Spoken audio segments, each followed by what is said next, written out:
Hello there, folks. Patrick and the People Jim back to give you the Weekly Roundup.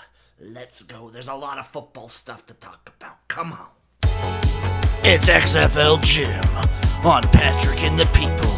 That's right, folks. We have the wild. We have the crazy. We have it all for you and your loins. Your luscious, lavacious loins. It's time for the Weekly Roundup with XFL Jim, brought to you by Patrick and the People.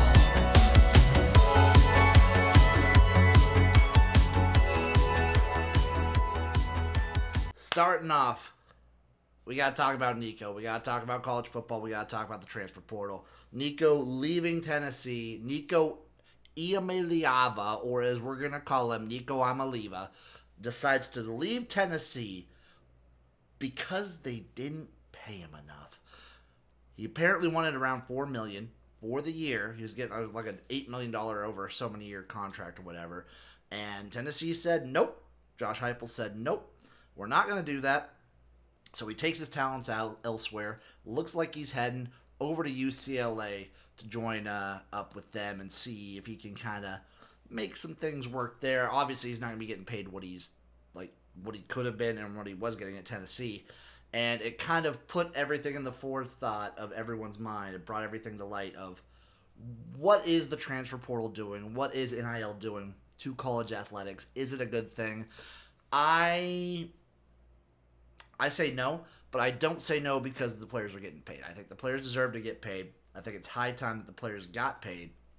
But I think the system as a whole is messed up. And I think this lies on the fault of the schools, of the NCAA, of the government. It lies on a lot of different people's faults. The coaches, they kind of just they had time.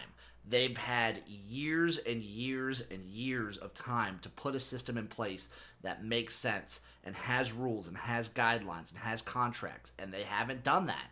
They just were kind of kicking the can down the road, and now we're here where players are Wisconsin just had a guy who transferred in, didn't play a game, transferred out. It's insane. It is insane right now what's going on. I just don't understand what is going on in college athletics. It's absolutely mind-blowing at this moment. It's stupid, and I wonder how long it'll last. Maybe once the schools are actually paying and there's a salary cap, we'll actually have some sense in the sport. But until then, it's complete chaos, and something has to give. And now we move over to the United Football League. Oh boy, baby. We're getting into week 4. The juiciness is there. Week 3 was exciting. We had plenty of close games. And now the storylines are starting to show themselves. Coaches leaving. Wade Phillips out. Ken Wisenhunt out at Memphis. As I said, Wade was out at San Antonio. And now people are getting the opportunity to show what they can do.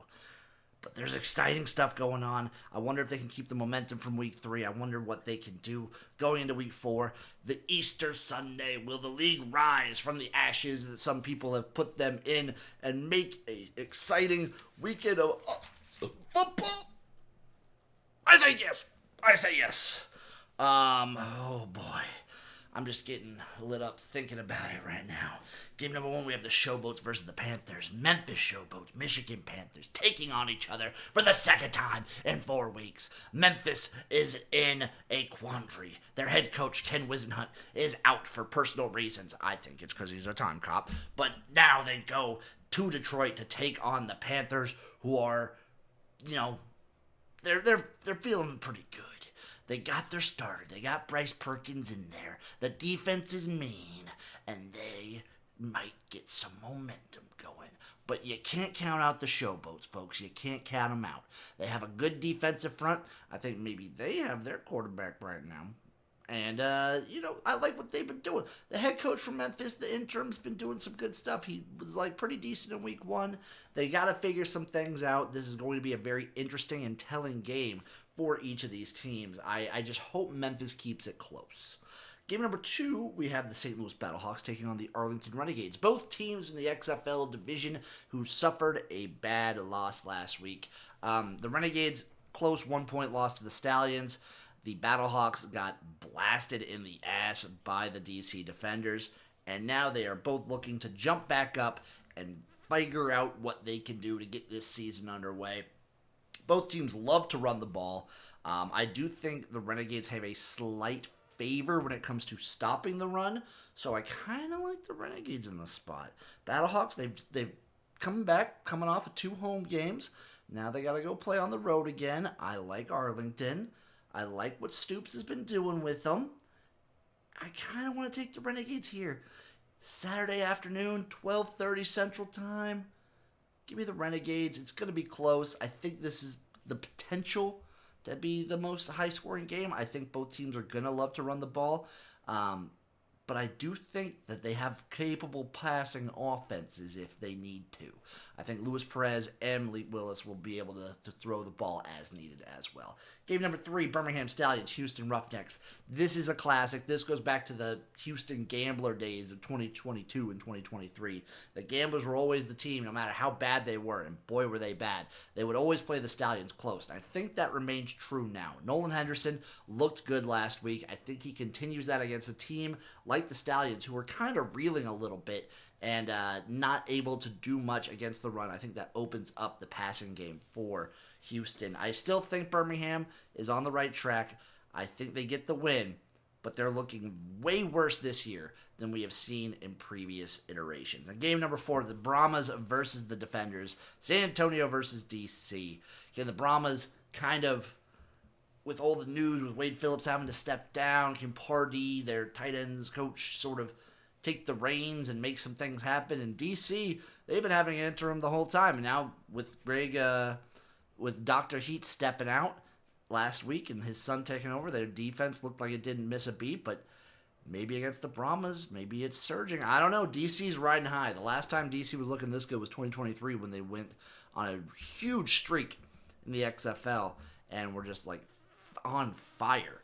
They are feeling themselves right now. Maybe the Brahmas can knock them back down to earth. I'm excited for this one. This one makes me very, very happy. And that's all the football news that you should care about right now. If you're not watching the UFL this weekend, what are you doing? You watch the NFL on Thanksgiving, you watch the NFL on Christmas.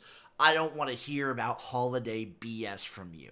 Watch the UFL this Saturday, this Sunday. It's a beautiful game that God has given us to enjoy on this holiest of holy days, which is the UFL weekend.